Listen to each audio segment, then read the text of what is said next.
오늘 민수기 6장 말씀을 묵상하겠습니다. 민수기 6장은 나실인의 서원에 대해서 말씀하고 있습니다. 오늘 우리가 묵상할 문제는요, 나실인으로 서원을 한 사람은 포도수산물을 먹지 말고 머리카락을 자르지 말고 시체를 가까이 하지 말라는 의미가 무엇일까요?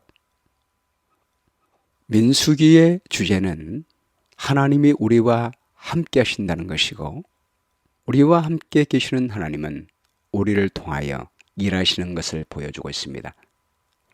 오늘 본문 민수기 6장은 나실인의 삶을 통해 우리와 함께 하셔서 우리를 사용하시는 하나님의 모습을 보여주고 있습니다.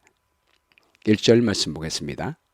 여호와께서 모세에게 말씀하여 이르시되 이스라엘 자손에게 전하여 그들에게 이르라. 남자나 여자가 특별한 서원 곧 나실인의 서원을 하고 자기 몸을 구별하여 여호와께 드리려고 하면, 나실인이라고 하는 뜻은 구별된 자란 뜻입니다. 영어로 set apart, separate라고 하는 뜻을 갖고 있습니다. 성별에 관계없이 일정 기간 동안이나 평생 동안 하나님을 섬기기로 서운한 사람을 가리킵니다. 성경의 대표적인 나실인이 삼손, 사무엘, 침례 요한, 바울 등입니다. 나실인의 서원을 하고 자기 몸을 구별하여 여호와께 드렸다라고 하는 것은 하나님께서 그와 함께 하사 하나님과 함께 동역하는 생애를 살기로 서약한 사람을 말합니다. 그러므로 거룩한 하나님이 그와 함께 하시고 그를 통하여 일하시기 때문에 정결한 몸을 유지하기 위하여 세 가지 것을 유의하라라고 말씀하십니다. 첫 번째는 포도소산물을 먹지 말라라고 말씀하십니다. 3절 말씀이에요.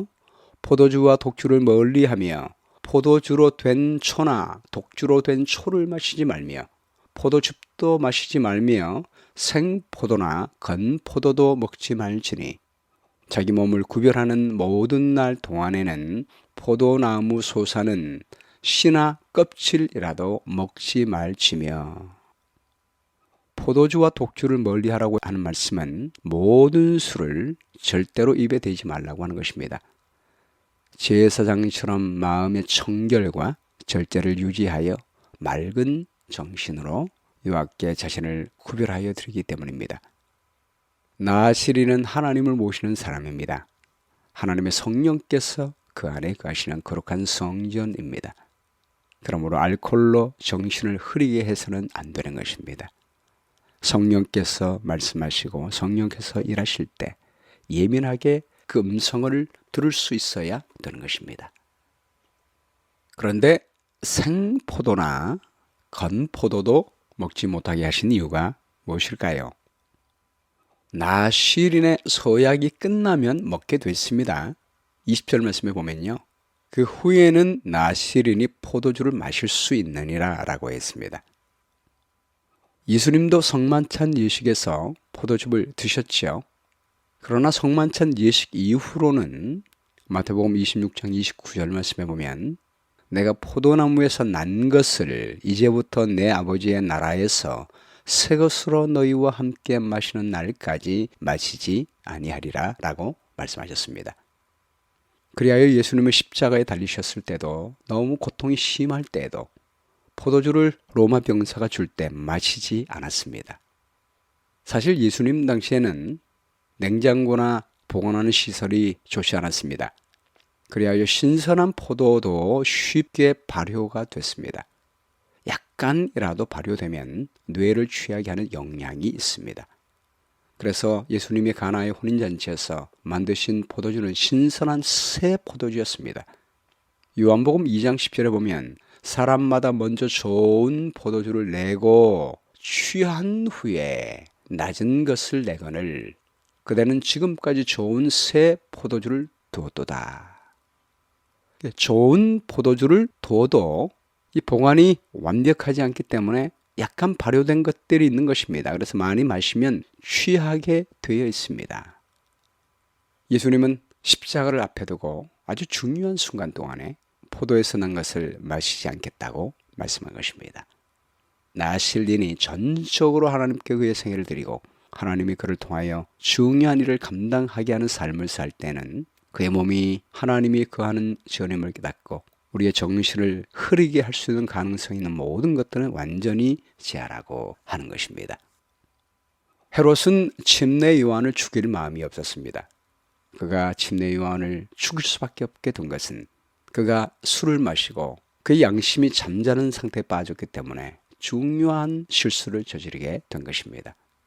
그러므로 우리 하나님은 나실인처럼 성령께서 역사하시고 전적으로 하나님의 쓰임을 받는 사람은 우리의 정신을 흐르게 할 만한 모든 가능성이 있는 것은 다 배제하라 라고 말씀하십니다. 두 번째는 머리를 자르지 말라라고 말씀하셨습니다. 5절 말씀에요. 그 서원을 하고 구별하는 모든 날 동안은 삭도를 절대로 그의 머리에 대지 말 것이라. 자기 몸을 구별하여 여호와께 드리는 날이 차기까지 그는 거룩한 즉 그의 머리털을 길게 자라게 할 것이며. 왜 머리털을 자라게 하라고 했을까요? 고린도전서 11장 3절 말씀에 보면 나는 너희가 알기를 원하노니 각 남자의 머리는 그리스도요 여자의 머리는 남자요 그리스도의 머리는 하나님이시니라. 그리고 7절 말씀에 남자는 하나님의 형상과 영광이니 그 머리에 마땅히 쓰지 않거니와 여자는 남자의 영광이니라. 이러므로 여자는 권세 아래 있는 표를 그 머리 위에 둘지니라. 누군가의 권세 아래 있는 표로 머리를 기르게 됐습니다. 만약 머리를 기르지 않을 경우에는 머리에 뭔가를 쓰도록 되어 있는 것입니다. 이 머리털은 하나님의 주권과 승리의 화환을 상징했습니다. 자신을 주장하는 자가 세상 권력이나 어떤 사람도 아닌 하나님임을 상징하는 것입니다. 여인들이 머리를 기르는 것은 남편이 주권임을 표시하는 것이고 남자가 머리털을 기르는 것은 하나님이 주권임을 상징적으로 나타내는 것입니다. 삼손이 머리털을 기른 것은 삼손의 머리털은 신적인 능력이 그에게 나타난다는 표식이었습니다. 사사기 16장 17절 말씀에 삼손이 진심을 드러내요. 그의 이르되 내 머리 위에는 삭도를 대지 아니하였나니 이는 내가 모태에서부터 하나님의 나실린이 되었습니다. 만일 내 머리가 밀리면 내 힘이 내게서 떠나고 나는 약해져서 다른 사람과 같으리라 하리라. 하나님이 함께하는 생애에는 하나님이 주권자가 되셔서 하나님의 뜻대로 살겠다는 뜻입니다. 예수님이 우리의 교회의 머리가 된다는 것은 우리 교회는 예수님의 모든 말씀에 충실하게 따르겠다는 의미인 것입니다. 그러므로 머리를 기르는 그 표징은 전적으로 내 뜻대로 아닌 하나님의 뜻대로 살겠다는 의미인 것입니다. 부조와 선지자 566쪽에도 그가 표현하기를 그의 긴 머리에 효능이 있었던 것이 아니었다. 그것은 다만 하나님께 대한 그의 충성의 증거일 뿐이었다 라고 말씀했습니다. 요한복음 15장 7절 말씀에 너희가 내 안에 거하고 내 말이 너희 안에 거하면 무엇이든지 원하는 대로 구하라. 그리하면 이루리라. 너희가 구하시를 많이 맺으면 내 아버지께서 영광을 받으실 것이요 너희가 내 제자가 되리라. 하나님이 우리 안에 거한다는 것은 그분의 말씀이 우리 안에 거하는 것이고 그분의 말씀에 전적으로 순종한다는 뜻입니다. 예수님이 이 땅 위에 계실 때 스스로 아무것도 하지 아니하시고 아버지께서 보여주신 것만 하게 되어 아버지만 온전히 나타나게 된 것처럼 우리가 하나님의 신실한 제자가 되기 위해서 예수님께서 우리에게 주신 말씀대로 살아갈 때 우리의 삶에 예수님의 성품이 나타나게 될 것이고 아버지께서 영광을 받으시게 되는 것입니다. 아버지께서 나를 사랑하신 것 같이 나도 너희를 사랑하였으니 나의 사랑 안에 거하라. 내가 아버지의 계명을 지켜 그의 사랑 안에 거하는 것 같이 너희도 내 계명을 지키면 내 사랑 안에 거하리라 말씀하셨습니다. 세 번째는 시체를 가까이 하지 말라라고 했습니다. 6절 말씀에요. 자기의 몸을 구별하여 여호와께 드리는 모든 날 동안은 시체를 가까이 하지 말 것이요. 그의 부모, 형제, 자매가 죽은 때라도 그로 말미암아 몸을 더럽히지 말 것이니 이는 자기의 몸을 구별하여 하나님께 드리는 표가 그의 머리에 있습니다. 자기의 몸을 구별하는 모든 날 동안 그는 여호와께 거룩한 자니라.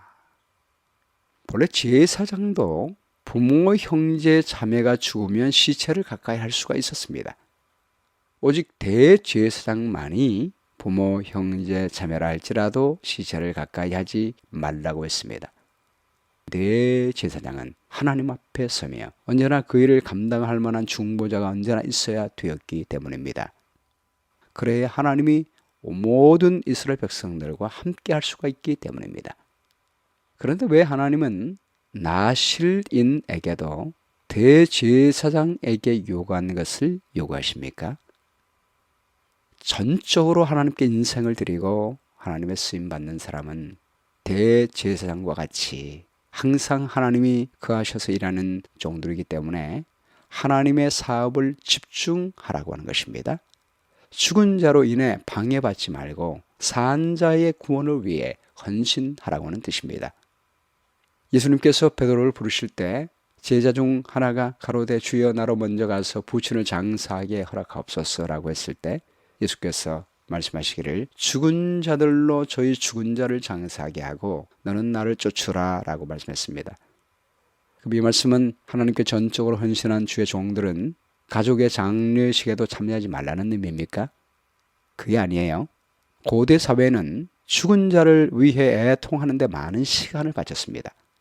한국에도 예전에는요, 나라에서 아무리 중요한 일을 맡은 사람도 부모가 죽으면 모든 일을 중단하고 부모 묘지 옆에 움막을 짓고 3년 동안 죽은 부모의 묘지를 돌보는 데 보냈습니다.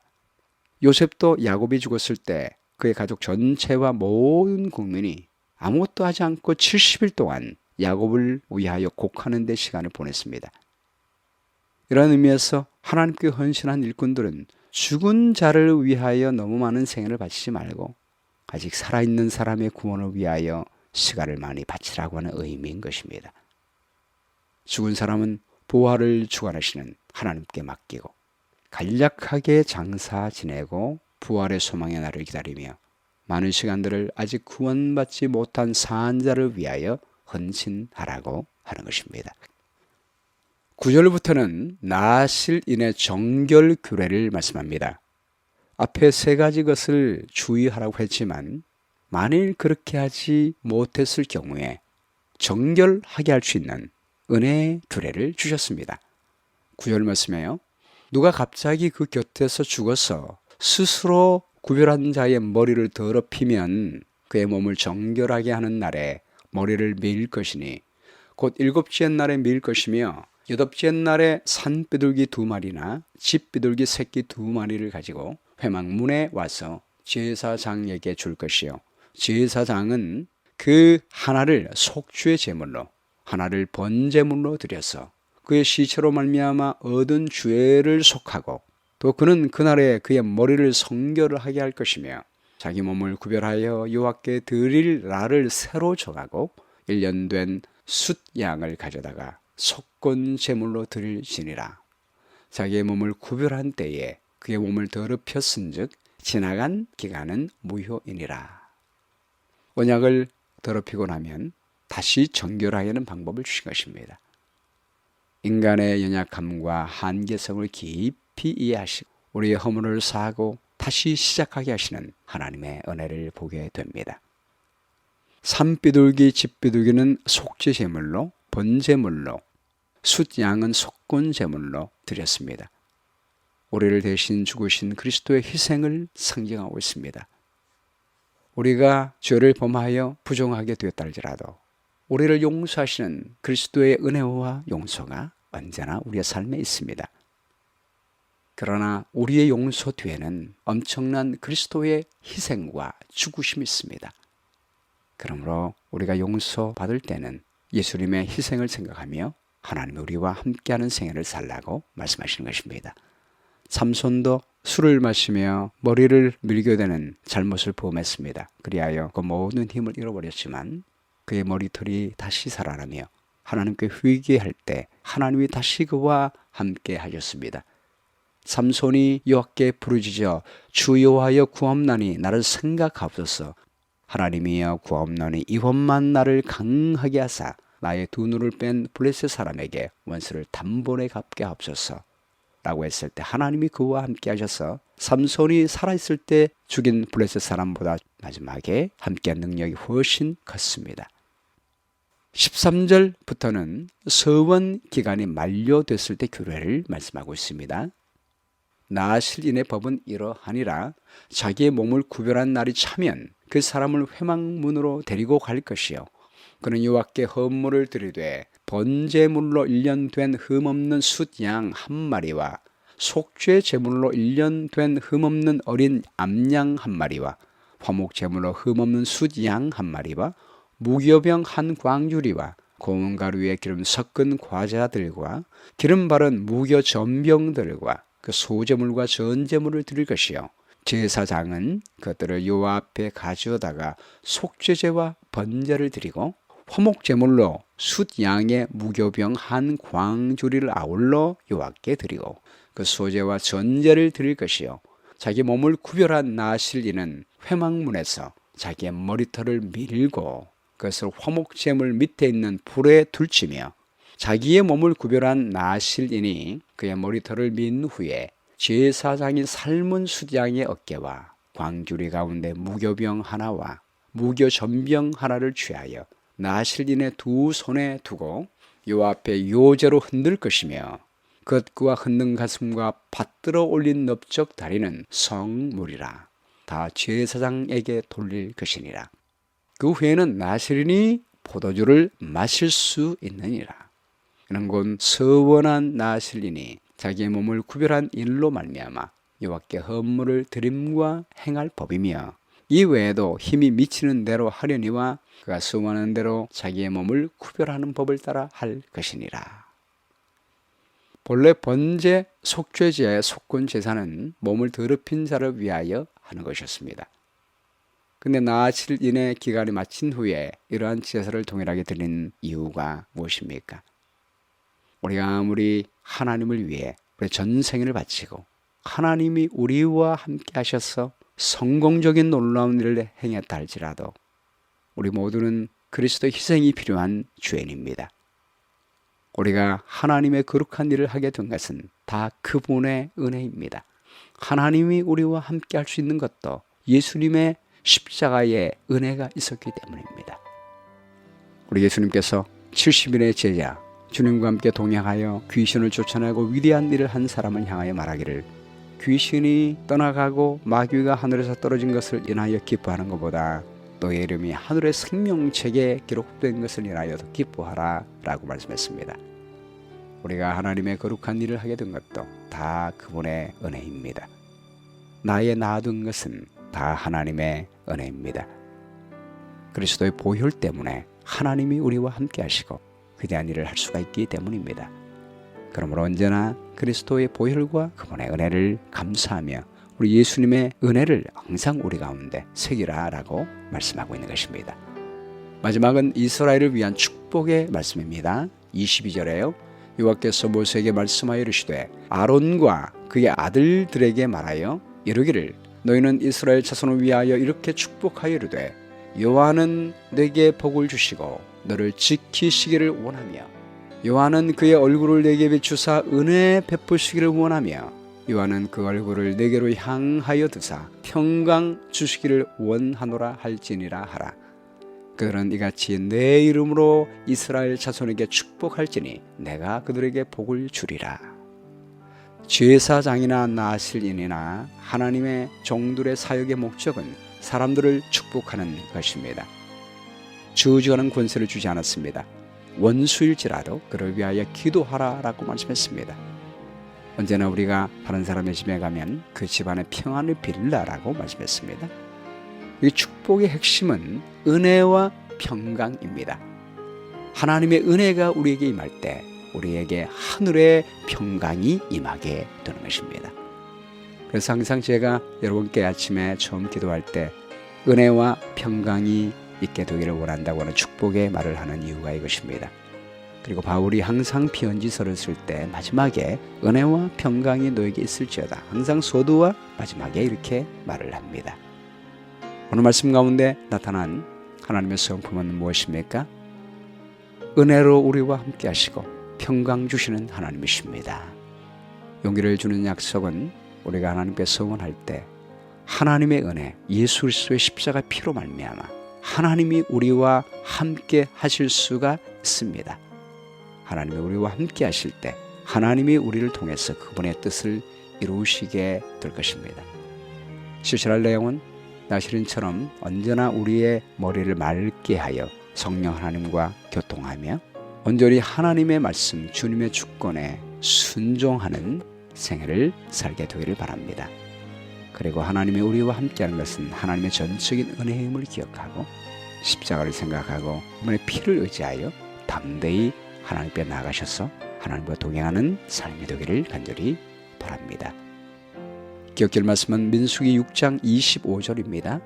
요한은 그의 얼굴을 내게 비추사 은혜 베푸시기를 원하며 요한은 그 얼굴을 내게 향하여 드사 평강 주시기를 원하노라 할지니라 하라. 기도하겠습니다. 오 하나님, 십자가의 거룩한 은혜로 말미암아 우리 모든 죄를 사해 주시고 하나님과 우리와 하나 되게 도와주십시고 하나님과 동역자가 되어 주님과 함께 멍에를 메고 일할 수 있는 일꾼으로 부르주셨사오니 감사합니다. 언제나 우리의 정신을 맑게 하여 성령의 예민한 음성을 들을 수 있도록 도와주시고 우리의 주권자는 하나님이심을 기억하고 주님의 말씀에 순종하게 도와주시며 주님을 우리 마음 가운데 모셔서 오늘도 십자가의 거룩한 피를 의지하여 주님과 함께 동행하는 한 날 될 수 있도록 도와주시기를 간절히 바랍니다. 하나님의 은혜를 사람들에게 선포하고 축복하게 도와주시고 하나님의 평강을 전할 수 있는 주의 종들 될 수 있도록 인도해 주시게 되었기를 간절히 바라오며 예수 그리스도의 귀하신 이름으로 기도합니다. 아멘.